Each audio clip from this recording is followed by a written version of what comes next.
మీరెక్కడికి వెళ్తే అక్కడికి. నేను ఎక్కడికి వెళ్తానని నీకు తెలుసా? తెలుసు, క్లబ్కి. కనీసం ఆ పేరైనా ఎప్పుడైనా విన్నావా? ఇప్పుడు సినిమాల్లోనూ పుస్తకాల్లోనూ అన్నీ అవేగా. నువ్వు అప్పలమ్మ అవతారంలో వస్తే అక్కడ వాళ్ళంతా నేను చూసి నవ్వుతారు. వాళ్ళని చూసి నేను నవ్వుతాను.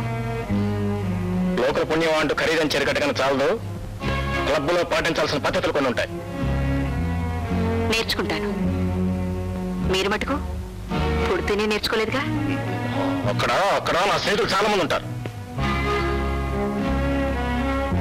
ఉంటే వాళ్ళని ఏం చేస్తారు? చందు, గిరిజన్ నీతో పాటు క్లబ్కి వెళ్ళమని నేనే చెప్పాను. తీసుకెళ్ళు.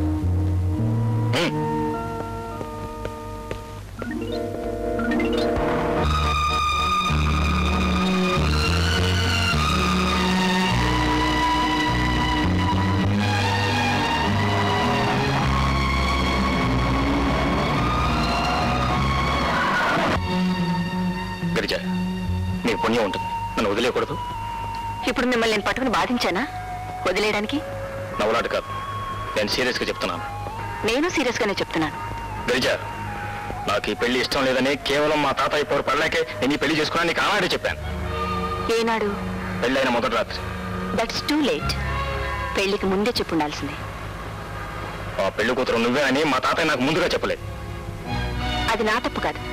ఆల్ రైట్, తప్పంతా నాది. అయితే దీని పరిష్కారం ఏంటి? నన్ను భారీగా భరించడమే. అంటే నువ్వు నన్ను వదిలిపెట్టావన్నమాట. వదిలి నేనేం చేయను? నీ ఇష్టం వచ్చిన చేసుకుని నీ ఇష్టం వచ్చినట్టు ఊరే. నీకు ఎంత డబ్బు కావాలంటే అంత డబ్బు ఇస్తా. ఎంత అమాయకులండి మీరు. మిమ్మల్ని వదిలేస్తే మీరు నాకు కొంత డబ్బే ఇస్తారు. మిమ్మల్ని వదలకపోతే మీ భార్యగా మీ ఆస్తంతా నాకే దక్కుతుంది.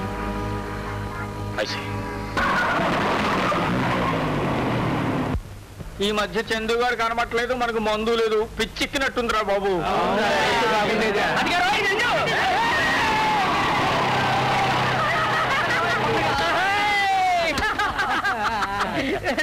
ఏమిటి సోదరా, 2 రోజుల నుంచి దర్శనాలే లేవు. నిన్ను చూసి చాలా కాలమైనట్టుంది గురు. కాయలు కసిపోయా గురు. నేను చూడకుండా ఉండలేకపోతున్నావురా.